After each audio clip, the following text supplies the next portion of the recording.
Nous allons parler de Bonjour Fred, qui est un nouveau média pour les aidants familiaux, avec Solène Renoir, qui est responsable médias et contenu chez Alphonse. Bonjour Solène. Bonjour. Peut-être représenter Alphonse quand même pour ceux qui nous suivent, et après on va parler de Bonjour Fred.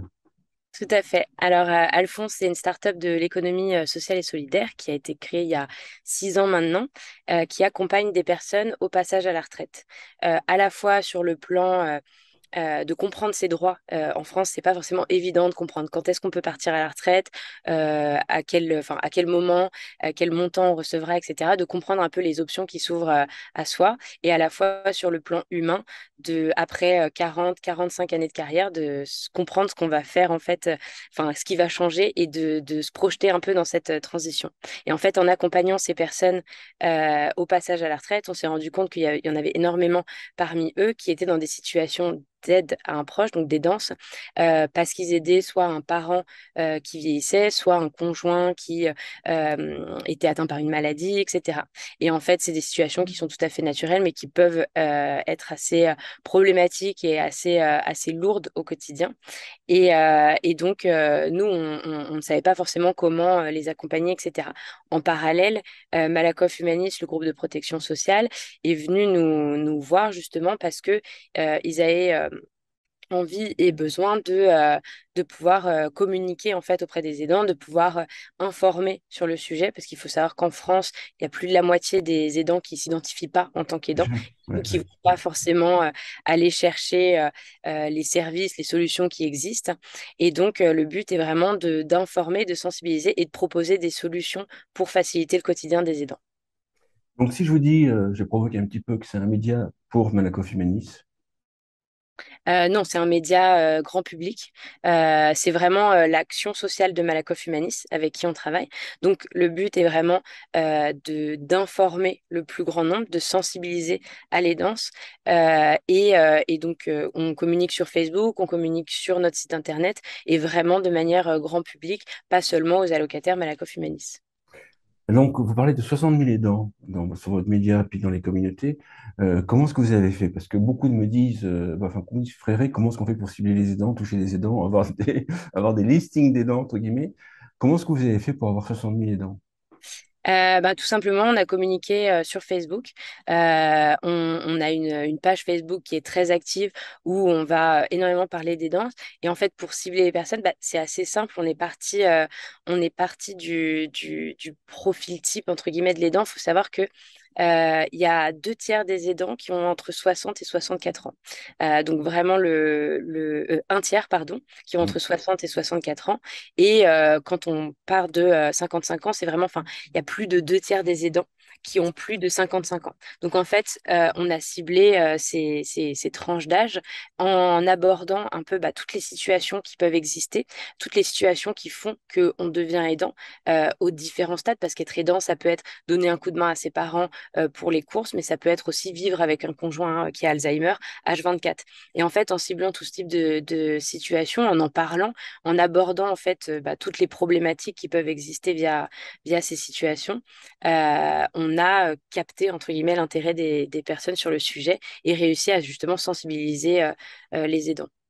Vous pensez être arrivé à attirer les 50% qui se reconnaissaient déjà comme aidants ou une partie de ceux qui ne se reconnaissent pas comme aidants?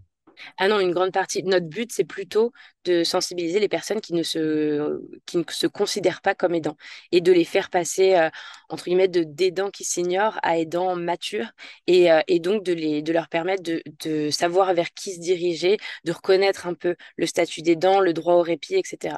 Donc, on a fait une enquête justement pour en savoir plus un petit peu sur les personnes qui font partie de la communauté. Et en fait, au sein de la communauté, c'est 50-50. Enfin, c'est très représentatif de ce qui se passe de base. C'est 50% qui savaient déjà qu'ils étaient aidants en arrivant chez Bonjour Fred et 50% qui n'avaient jamais entendu ce mot-là. Ah oui, donc en fait, donc vous arrivez à attirer des personnes qui sont peut-être en début des danses, et encore, et puis des personnes qui sont déjà en danse depuis longtemps et qui ont besoin d'échanger, de conseils liés au stress, par exemple. Exactement, effectivement, les besoins seront un peu différents parce que quelqu'un qui débarque un petit peu dans les danses parce que, par exemple, des parents qui allaient relativement bien, qui vieillissaient, mais qui étaient très autonomes, peut-être un a fait une chute et s'est retrouvé hospitalisé et directement a basculé dans une situation beaucoup moins autonome et où on se retrouve un peu projeté du jour au lendemain dans le rôle d'aidant. Là, les questions vont être très spécifiques. Ça va être, OK, là, ma maman sort de l'hôpital demain, comment je peux trouver des aides à domicile, etc. Ça va être des questions vraiment très spécifiques. Et des personnes qui sont aidantes depuis plus longtemps vont avoir souvent déjà fait le tour un petit peu de ces problématiques-là. Et leur besoin sera plus de trouver du soutien, du réconfort auprès de la communauté, de pouvoir un peu vider son sac, Oui, de plus par dégager. rapport à soi, plus par rapport à soi. Exactement. Les principales demandes des aidants, euh, attentes, demandes, c'est lesquelles?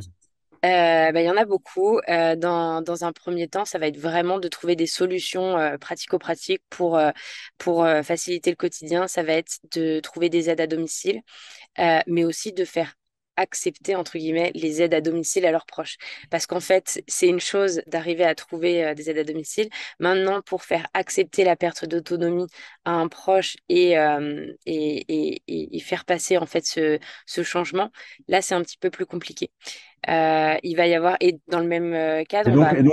Si on se poursuit, c'est-à-dire que sur ce point en question, vous allez donner des trucs et astuces aux aidants pour communiquer avec leurs parents. Voilà, nous, on travaille beaucoup avec des experts type psychologues ou sociologues qui vont donner un éclairage un petit peu différent, justement, un peu de prise de hauteur sur le sujet et essayer de comprendre un petit peu bah, comment réfléchit la personne en face de soi, etc. Ça, on le fait beaucoup dans nos podcasts où à chaque fois, on fait intervenir un Fred, parce que donc les aidants de notre communauté, on les appelle les Fred, un Fred et un expert C'est les qui va meilleurs. pouvoir. C'est les meilleurs, les Fred. Ça me va. Il paraît. Et du coup, on va effectivement faire intervenir des experts pour ça. Et après, on se rend compte aussi que les meilleurs conseils viennent souvent des personnes qui sont déjà passées par là. Et c'est pour ça qu'on a créé les groupes Facebook Bonjour Fred, où aujourd'hui, on a donc un groupe national avec plus de 7000 personnes et trois groupes régionaux, donc en Normandie, en Auvergne et dans le centre Val-de-Loire, où les personnes peuvent échanger entre elles, se poser des questions. Type, par exemple, j'aimerais bien que il y ait quelqu'un qui vienne faire qui vienne aider ma maman à prendre sa douche, par exemple. Mais ma maman n'accepte pas du tout. En revanche, moi, je peux pas le faire. Voilà. Et du coup, demander à d'autres aidants comment vous avez fait dans cette situation, comment vous avez réussi en fait à aborder le sujet avec votre proche. Avec le recul, est-ce qu'il y a des... Si moi je voulais communiquer à destination des aidants, parce que là, je pense que votre savoir-faire, il est là. Enfin, un de vos savoir-faire, il est dans à mon avis, sur le fond, sur ce que vous leur donnez comme information, mais aussi sur la forme, comment vous communiquez avec eux. Avec le recul, est-ce qu'il y a des erreurs que vous avez faites ou des erreurs à ne pas commettre quand on communique auprès des aidants? Bonne question. Alors, je pense que il y a des choses au début. Enfin, au début, on se rendait compte qu'il y avait beaucoup de débats sur le groupe sur, par exemple, EHPAD ou pas EHPAD, avec des personnes qui pouvaient avoir des avis assez tranchés. Notamment, il y a eu tout le scandale sur les EHPAD, et donc qui étaient là, moi, jamais de la vie, etc. Et puis d'autres personnes qui disaient, bah, en fait, moi, c'est la solution enfin, c'est la seule solution parfois qui marche. Ou bien même d'autres personnes qui disaient, bah, moi, en fait, ma maman est allée en EHPAD, elle va beaucoup mieux depuis, elle a retrouvé en autonomie. Et en fait, parfois des débats enfin, qui pouvaient être peut-être culpabilisants, etc. C'est ça. Et en fait, on a vraiment reposé enfin, beaucoup de bases sur le groupe. C'est un énorme travail de modération, c'est un énorme travail enfin, de pédagogie aussi auprès de notre communauté. Et où aujourd'hui, on se rend compte que on est sorti vraiment de ces débats-là et où on est dans des discussions beaucoup plus dans la tolérance et beaucoup plus bienveillantes, où justement, on va essayer de pas du tout être dans la culpabilité parce que c'est quelque chose, enfin, les aidants se sentent souvent très coupables Bien parce sûr, que. bien sûr. Bien sûr. C'est-à-dire qu'en fait, ça c'est l'animation, enfin, la modération et l'animation qui fait que vous arrivez à orienter vers plus de positivité, en fait. Exactement. Ouais, ouais. beaucoup de travail, on va dire, de notre côté pour établir des règles, pour mettre en place des chartes d'éthique, etc. Mais on se rend compte que en fait, les personnes tirent tellement de positifs du groupe qu'ils les acceptent sans problème. Et après, Mais ouais. est-ce qu'il y a des différences de sujets ou d'approches entre les aidants qui sont conjoints, vous devez aussi avoir ça, et les aidants qui sont enfants d'un parent dépendant? Ou c'est les mêmes thématiques, c'est les mêmes approches?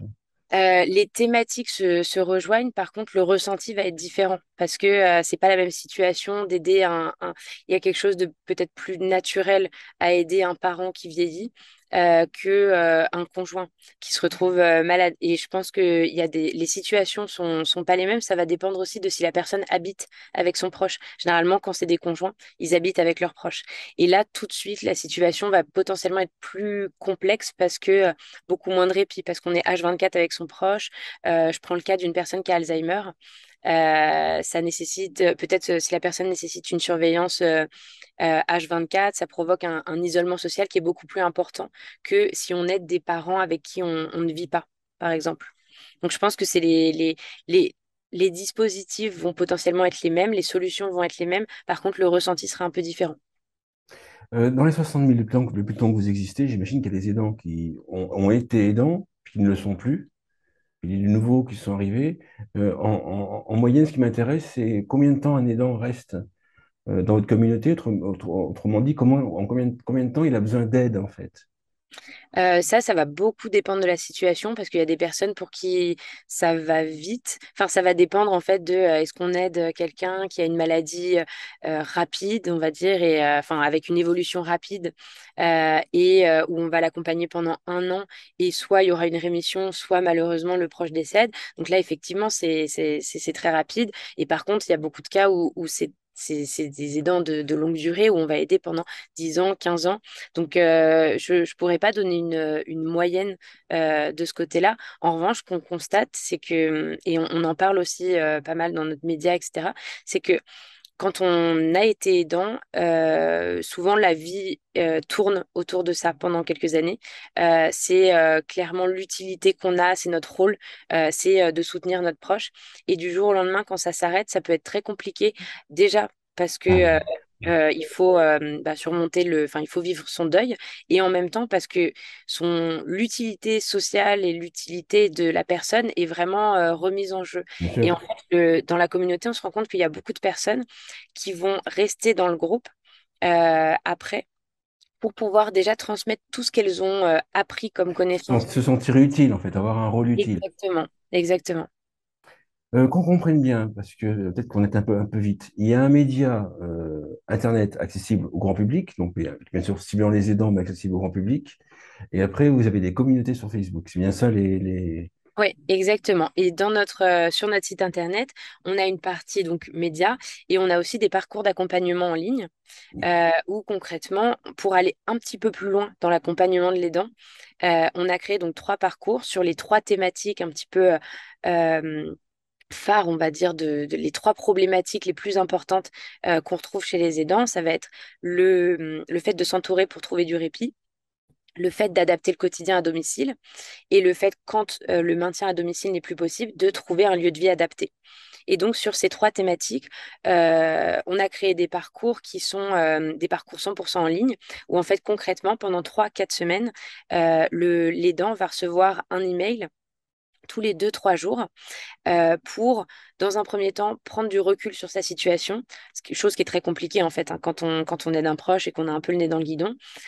Donc, prendre du recul sur sa situation, se poser un peu des questions sur son rôle d'aidant, les limites, etc. Pouvoir explorer les solutions. En vous écoutant, moi, ce qui me vient à l'esprit, c'est que vous avez c'est pas le bon terme, mais en tout cas, la compétence, en fait. Vous avez acquis une forte compétence à savoir communiquer avec un aidant. Et ça, je pense que ça va intéresser beaucoup de personnes. Effectivement, je pense que en fait, au fil des échanges, parce qu'on a beaucoup échangé avec des aidants et surtout on a aussi vu beaucoup d'échanges entre aidants, on a acquis des connaissances déjà concrètes de terrain, on va dire, de ce qui se passe vraiment quand on est aidant. Et nous, toutes nos communications et tout ce qu'on va faire dans le média, que ce soit des vidéos témoignages, des podcasts, des articles, nos parcours en ligne, en fait, les conseils viennent de la communauté. Donc, c'est des choses très concrètes où on va pas aller chercher euh, dans la théorie comment ça se passe, mais plutôt vraiment dans la pratique, avec à chaque fois des conseils OK, par exemple, l'allocation personnalisée d'autonomie, l'aide financière qui est destinée aux personnes en perte d'autonomie. Alors, dans la théorie, il y a un cheminement, mais en pratique, quels sont les bons conseils à avoir de personnes qui ont fait ces démarches-là et qu'est-ce qu'il faut savoir quand on passe la visite médicale, qu'est-ce qu'il faut. Voilà, donc en fait, c'est des choses qui viennent de la communauté elle-même. Oui, donc sur le fond, vous avez beaucoup de connaissances, et après, vous savez comment il faut communiquer ou comment il faut parler pour leur dire les choses avec le tact, sans forcément les blesser ou les culpabiliser, par exemple. Et ça, je trouve que je sais pas si en France, il y a d'autres acteurs qui sont capables d'arriver dans cette finesse. Je crois pas, hein. Une conclusion pour finir.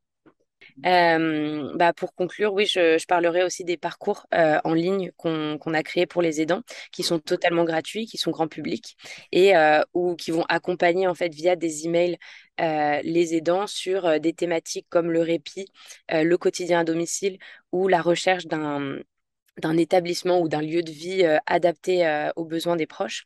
Et donc, c'est des parcours qui vont vraiment cheminer sur 3-4 semaines et permettre à l'aidant de se mettre en action, on va dire, et de trouver des solutions vraiment très concrètes et surtout de les mettre en pratique directement. Ça, alors, j'en connais une question là, ça, désolé, mais en ligne, on arrive à faire suffisamment pour les aider dans ce Oui, alors en parcours. fait, ce qui va se passer, c'est qu'ils vont recevoir beaucoup d'informations dont ils auront besoin dans les médias ou pas. On leur envoie aussi des documents pour qu'ils puissent garder ces informations parce que peut-être qu'ils n'en ont pas besoin maintenant, mais que 6 mois plus tard, ça leur sera utile. Et surtout, notre média et nos communautés sont très, très imbriqués. Et en fait, on va toujours renvoyer à notre communauté s'ils ont des questions Bien sûr. particulières, s'ils ont besoin de retour d'expérience sur certains sujets. Super.